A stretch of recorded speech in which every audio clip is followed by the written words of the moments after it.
gbọ́dọ̀ bàjẹ́ o.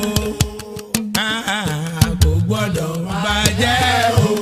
Ọlámilékan kò gbọ́dọ̀ bàjẹ́ o. Ọmọ tó yá yìí kò gbọ́dọ̀ bàjẹ́ o. The Yorubas are a proud people who have a somewhat inescapable spiritual attachment to their roots. They therefore would always make recourse to their origins, no matter how successful or prosperous they become in exile. Little wonder then why they always relish those axioms that a child who discountenances his home hangs a bag full of troubles and would have that to contend with. The story of Solomon Olamilekan Adeola Yaye is not particularly different from this basic assumption in Yoruba sociology.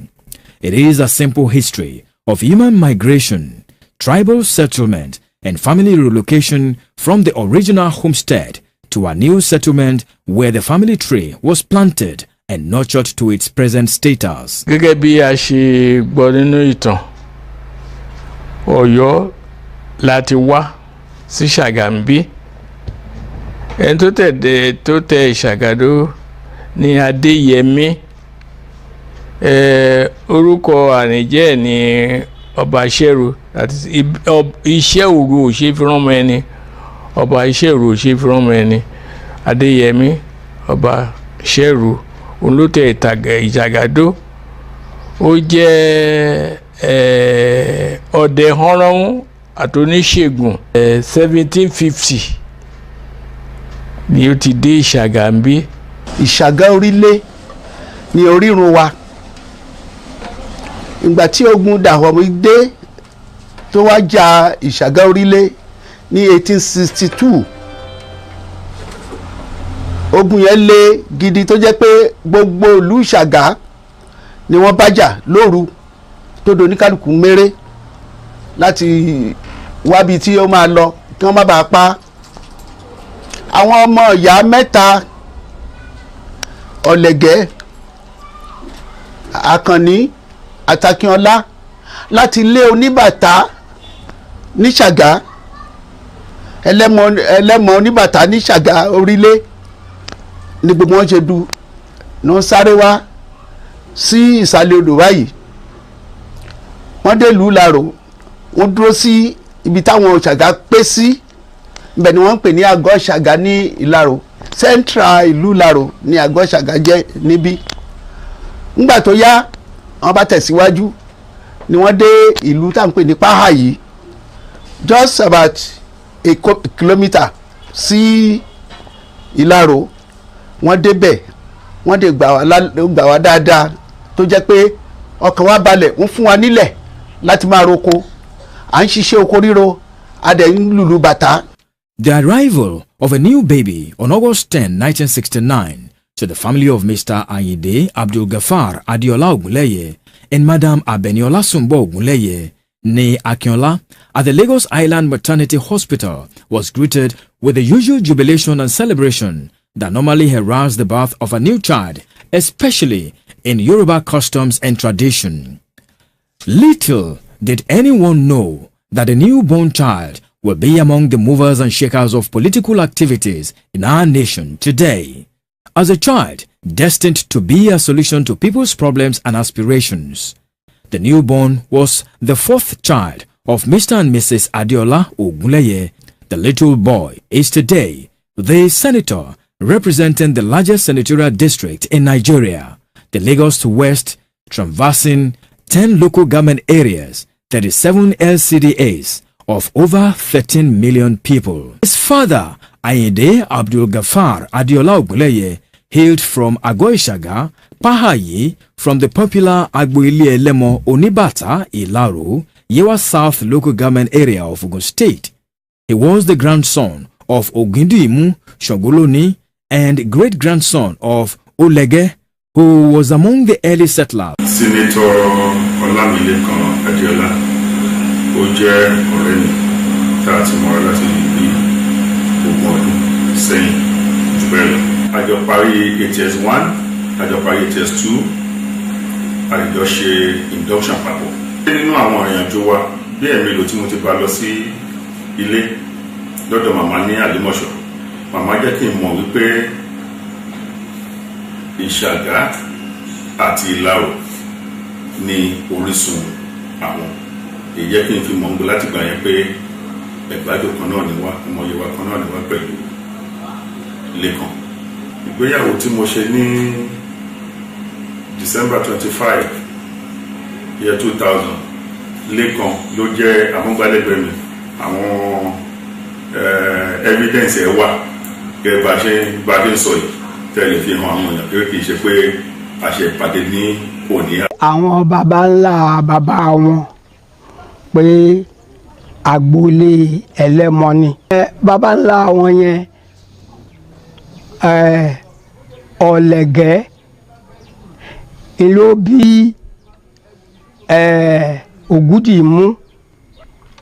Ògúdìmú yẹn ló bí Ògúnlẹ́yẹ. Ògúnlẹ́yẹ yẹn ló wá bí Gàfárì, Abdul Gàfárì Àyìndé tó wá bí Solomon tá à ń sọ̀rọ̀ ẹ̀. Èmi ni ìyá ìkémi kọ́ mo bí o, ṣùgbọ́n ìyá tó bí èmi pẹ̀lú bàbá tó bí bàbá Yáyì, ìyá kan bàbá kan ló bí wọn, àjọmọ̀ tẹ̀gbọ́n tàbúrò. Ọmọ Ìṣàgá ni mí, ọmọ Màṣáyì ni bàbá mi, Màṣáyì ni bàbá tó bí mi, ṣùgbọ́n Ìṣàgá ni ìyá mi tó so èmi àti bàbá Solomon Adéọlá papọ̀. Ìyá tèmi ló ní ayédùnkì gbogbo àwọn yòókù wa máa jẹ, wọ́n bímọ lọ́pọ̀lọpọ̀. Tẹ́ rí ń bí báyìí, ìyá tèmi ní ọmọ bíbí Ìṣàgá. Gẹ́gẹ́ bí Ògún tí màmá sọ̀rọ̀ yìí, Ògún ló mú ìyá yẹn lọ sí Dahomey tó lọ bí wa sọ́hùn. Ìyá yẹn sì ń júwe ọ̀nà títí tí èmi padà wá sílé ní Ṣàgá onílé ń bí kábíyèsí kí àgámọ̀ mi kẹ́ bá ṣe wáyé ń ṣèpàdé. Ọmọ bíbí Ṣàgá lèmi náà níjókòó báyìí. Ọmọ tó dáa ni ọmọ tó ní Yáyì nínú, torí pé látìgbà tó ti padà wá sílé láti máa jẹ́ orúkọ yìí, ó jẹ́ pẹ̀lú àwọn olóyìnbó máa ń pè kíní kan ní dignity. No, look, this Solomon we are saying about, ẹ má sọ pé mo da òyìnbó papọ̀ mọ́ ibi tó ti wá dé nínú ìlú yìí ń sìn, débi tó jẹ́ pé we are stand, àwa dúró láti sọ pé ìsọ̀rọ̀ yìí kó má ní ṣo níwájú máa jó lọ. Bàbá kan náà ló bí èmi àti ẹ̀, èmi gangan ni first born bàbá wọn. Solomon Ọlámilékan Adéọlá tẹ̀ ń sọ yìí, number 4 ló wà nínú ọmọ tí dádì wá bí ní ọkùnrin, number 4 ló wà. Bọ̀ tó dẹ̀ jẹ́ ọmọ kan tó jẹ́ pé ó jẹ́ gbòǹgbò nínú ẹbí. Ayinde Ogunleye was the only son of Alaba Ogunleye, the second wife of Ogundimu Shangoloni, who hailed from the compound of Alapapo of Jogaorile in the present Yewa North local government area of Ogun State. Hence, Solomon Olamilekan's maternal grandmother's lineage was Jogaorile, a town located a few kilometers from Ishagaorile in the border regions of Abeokuta North and Yewa North local government areas of Ogun State. Nínú àwọn ìrìn àjò tá a jọ rìn, mo ní oore ọ̀fẹ́ àti bá Lékan lọ sí ilé bí ẹ̀mí lò. Tí màmá dẹ̀ jẹ́ ká mọ̀ wípé Ìṣàgá àti Ìlárò ni àwọn ti bí wá.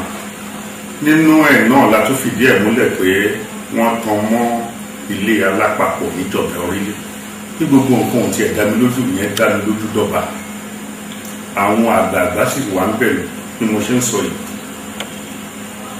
tí wọ́n lè fi ìdí òótọ́ yẹn múlẹ̀, tí wọ́n lè sọ ìtàn yẹn bó ṣe jẹ́, tí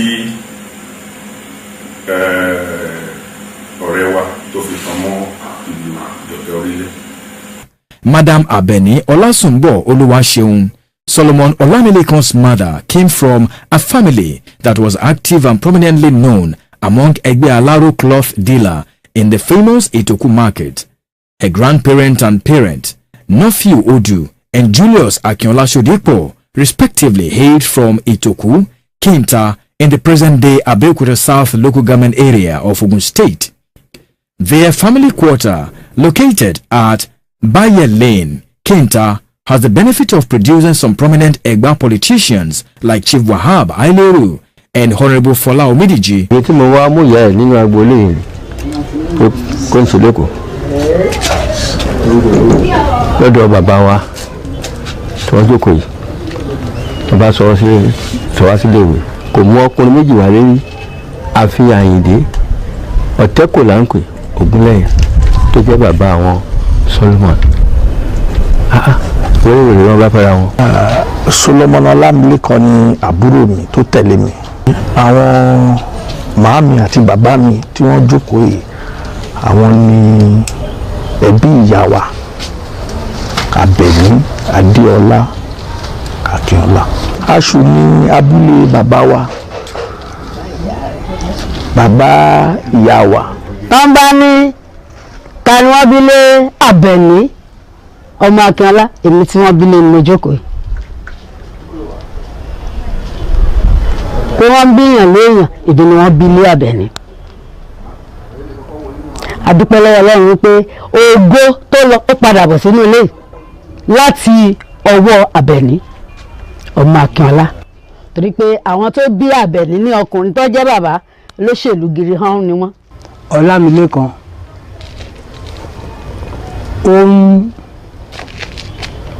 ó ń bojú ẹ̀yìn wo àwọn ẹbí ó dẹ̀ ń ṣe déédé pẹ̀lú gbogbo mọ̀lẹ́bí ẹ̀. ọmọ tó jẹ́ pé ọmọ ìyanu ni ká pè kí ni ìtumọ̀ ìyanu ni wípé Ìṣàgá Orílẹ̀ ń bì wọ́n mọ̀ ní ọmọ dáadáa bẹ́ẹ̀ náà làwa náà mọ̀ lọ́mọ dáadáa ń bì tó ń ṣe ọ̀tún tó ń ṣe òsì tí ò bá bi kankan jẹ́ ọmọ tó dára ni o Solomon Ọlámilékan Yáyì. ọmọ odù tó lú ọmọ méjìjì ní ní Báyẹ̀lé àbúrò dádì mi ló contest fún governorship ní ngbàyè SDP ó dẹ̀ lọ ní 1979 ó lọ sí rep nígbà ọ̀wọ́n Awólọ́wọ̀ ọmọ agboolé kan náà ni wá àti yáyà tó méjìjì. Pa Julius Akinola Sodipo's family farmland was located in Asu village in Kobakpe area of the present-day Obafemi Owode local government area of Ogun State. Thus, Solomon Olamilekan Adeola's family background could be traced to Pahayi, Ilaro, Jogaorile, Ishagaorile, Itoku, and Kenta, all in Ogun State, Nigeria. Young Solomon Olamilekan grew up from early childhood to adulthood in Alimosho area of Lagos, where his parents lived. He began his education at the State Primary School Alimosho in Lagos State. On the successful completion of his primary education, he proceeded to Community Grammar School, Akomojo, Lagos, for his secondary education, while his quest for educational advancement in life took him to the prestigious Ondo State Polytechnic, Owo, now Rufus Giwa Polytechnic, Owo, Ondo State, where he bagged the Higher National Diploma HND in accounting. He became a chartered accountant at a relatively young age and a member of the Chartered Institute of Taxation, as well as a member of the Association of Accounting Technicians, AAT. Today, he is a fellow of the Institute of Chartered Accountants in Nigeria. Solomon Adeola's work experience started with the Guardian Newspaper Limited, the flagship of Nigerian newspapers, where he put in almost 12 years of meritorious accounting service and rose to the position of an accountant. The young and articulate Solomon Olamilekan, in search of greener pastures, resigned from the Guardian and proceeded to Olatunji Omoyeni & Co., a chartered accounting firm, where he led the audit team for several years and was later promoted to the position of a senior auditor.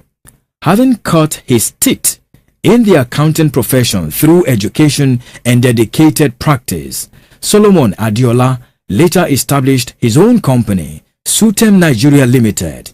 He became the managing director and chief executive officer of the firm that specialized in tax consultancy until he ventured into politics out of his penchant to always render service to humanity at a much wider plane.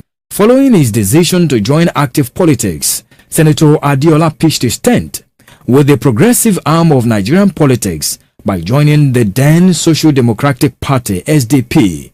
In spite of daunting challenges relating to military government, Senator Adiola bravely continued with his incursion into politics at the dawn of the Fourth Republic. He was nominated and won the primary of the then ruling Alliance for Democracy (AD) and was subsequently elected as a member to represent Alimosho State Constituency 2 at the Lagos State House of Assembly from 2003 to 2007 and again from 2007 to 2011. A man of immense financial and political skills, the ever-vibrant and dynamic Olamilekan was appointed the chairman of Finance Committee and joint chairman of Appropriation Committee of the Lagos State House of Assembly. In that position, he was reputed to be instrumental to the enactment of the law that strengthened the Lagos State Internal Revenue Service and freed it from the state's Ministry of Finance. The legislation and reforms laid the foundation that catapulted the revenue of the state from 5 billion naira monthly to over 20 billion naira presently. He was also part of the legislative team that passed the Fiscal Responsibility Act and the Public Procurement Act of Lagos State, two laws that saw Lagos State qualifying to access developmental funds from international financial bodies like World Bank.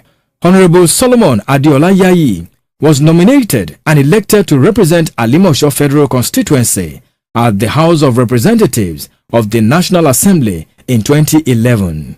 The tenure culminated to 12 years of unbroken legislative experience at both state and federal legislature. At the House of Representatives, he was appointed the chairman of the only constitutionally recognized committee of the House, the Public Accounts Committee. It was a feat that he got this important post as a first-time member of the House. He indeed made history by moving through consecutive electoral victories from the State Assembly to the House of Representatives and to the highest legislative body in Nigeria, the Senate of the National Assembly, in a state where excellence and resourcefulness are the trademark of electoral success. Ọmọ mi àtàtà ni. Ebi ni mo fà á, ebi ni mo pé kí wọ́n lọ wọ wá fún mi. Kì í dẹ̀ ṣe òun nìkan ni. Gbogbo bá ti gbọ́ pé ọmọ Òṣàgá wà, ó wà ní ipò kan àbí kíní kan bẹ́ẹ̀, màá ní kí wọ́n lọ bẹ̀ẹ́ wò fún mi pé mo fẹ́ rí. Now èmi tí mo ránṣẹ́ sí nígbà tó wà lẹ́kọ̀ọ́ House of Assembly lẹ́kọ̀ọ́ ní mo dẹ̀ dùn rí pé ó wá sílé. Kò dáná wẹ́bí o ọmọ Ṣàgá pọ́nbélé ni agboolé ẹlẹ́mọ gẹ́gẹ́ bí kábíyèsí ṣe sọ agboolé ẹlẹ́mọ oníbàtà bẹ́ẹ̀ lágboolé àwọn Ọlámilékan. Inú àwọn ohun tó gbé ṣe ó ti ṣe free medical services fún wa ní Ṣàgá yìí. Ní ìlú lápapọ̀ ó ràn lórí lọ́wọ́ nípa ṣíṣe ààfin palace ní palace tẹ́ ẹ rí lókè lọ́wọ́ yẹn ó náà ló bá wa tó wà fún àwa lábẹ́rẹ́ ṣùgbọ́n ó ń ṣe gudugudu méje yàrá mẹ́fà lórí ilé yẹn nítorí gẹ́gẹ́ bí ọmọ ìlú kì í ṣe òun nìkan ni ó ń ṣe o lápèsè irú iṣẹ́ bẹ́ẹ̀ ṣùgbọ́n tiẹ̀ ó fi hàn wípé ó wà lọ́kàn ẹ̀ láti ṣiṣẹ́ ìlú láti wá fọwọ́ sí júwe ilé bàbá ẹ̀. Inú ilé tá a wà yìí gangan ibẹ̀ ni bàbá ẹ̀ ló kọ́lé sí tẹ́lẹ̀tẹ́lẹ̀ bọ̀ tí ìgbà tó rí pé tí Sẹ́nẹ́tọ̀ Ọlámilékan dé ilé yẹn ti di àwọn ilé tó ń kọ́ ní ilé alábàárà tẹ́pẹ́ ẹ̀gbẹ́ kan ti ya lulẹ̀ ló wá kọ́ bó ṣe wà nú ẹ̀ yìí.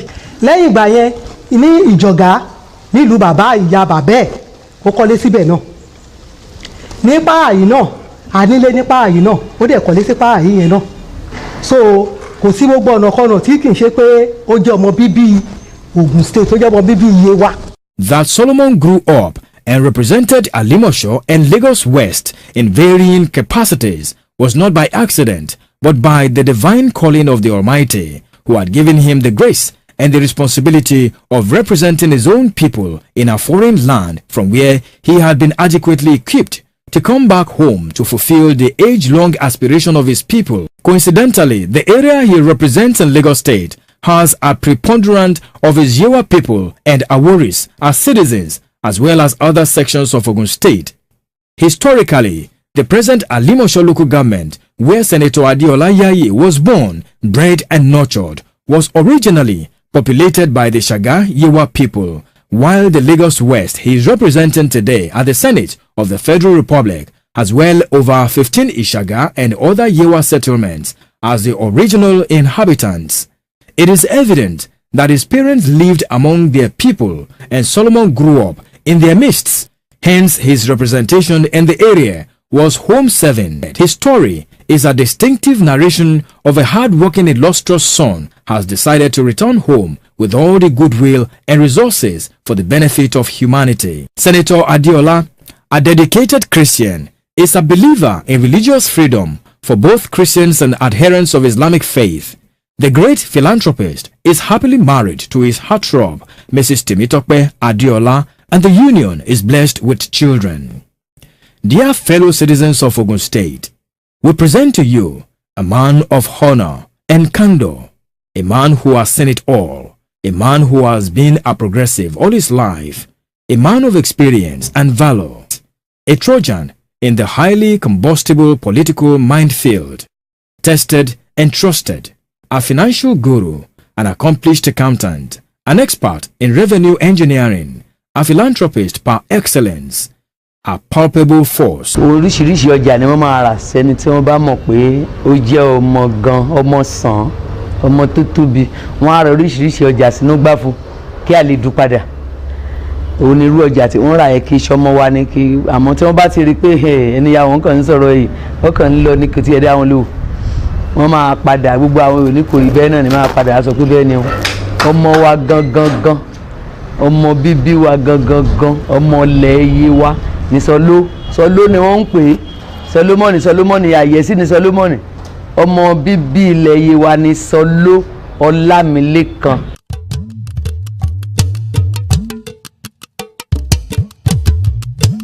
Bàbá nìtàn ní di ìyá òdìtàn lọ́tọ́ bá nìtàn ní ilé bàbá. Sọló Ọlámilékan ọmọ tó yá yìí pọ̀jù kò báláyé fọwọ́ tì rí ọmọ Ṣàgá ọmọ Òkúmasì ọmọ ayẹrẹ owó wọn ò ní gbàgede lé ọmọ àfọ̀sán ìjagun ọba. Ògúndìmú olórí ẹbí ń kọ́ sọ́bẹ́lá àlàáfíà ra ọmọ alárò gangan ni wọ́n ọmọ amújẹmúra ọmọ amújẹmúta ọmọ amújàràdì ọmọ ẹ̀lẹ́ ògbọ́kọ̀ ọmọ bàbá járelé ẹ̀jẹ̀ kárelé Ọ̀yọ́ dùn joyin lọ dùndún lálàáfin Ọ̀yọ́ ń jó gbogbo páàyí kò ṣe wọ́n bẹ́ẹ̀ láàláàfíà ara. Solomon Adeola Ọlámilékan Yayi ẹgbàmọ̀jẹ́ nílé ìyá rẹ̀ ọlọ́túnbọ̀ ọ̀run rere o ọmọ Akínọlá Ṣódípọ̀ ìtòkù kéńtà nílé ìyá rẹ̀ ọmọ ẹgbàmọ̀jẹ́ tọmọ fífi òrò ìgbọ̀nràn kì í jẹ́wọ́ ìlú àfọwọ́ oko àtẹ̀yìnwá àtẹ̀yìnbọ̀ wọ́n fowó ìlú mú kọ́ ni ọmọ eléégún gbọ́dọ̀ ní agbègbè àwọn ọmọ eégún tí gbowó tí mú ọ̀rẹ́ lọ́wọ́. ọmọ tó yá yìí kò gbọ́dọ̀ bàjẹ́ o wọ́n fẹ́ kó bàjẹ́ o kẹ́lẹ́ kan kó sọ̀rọ̀ kò gbọ́dọ̀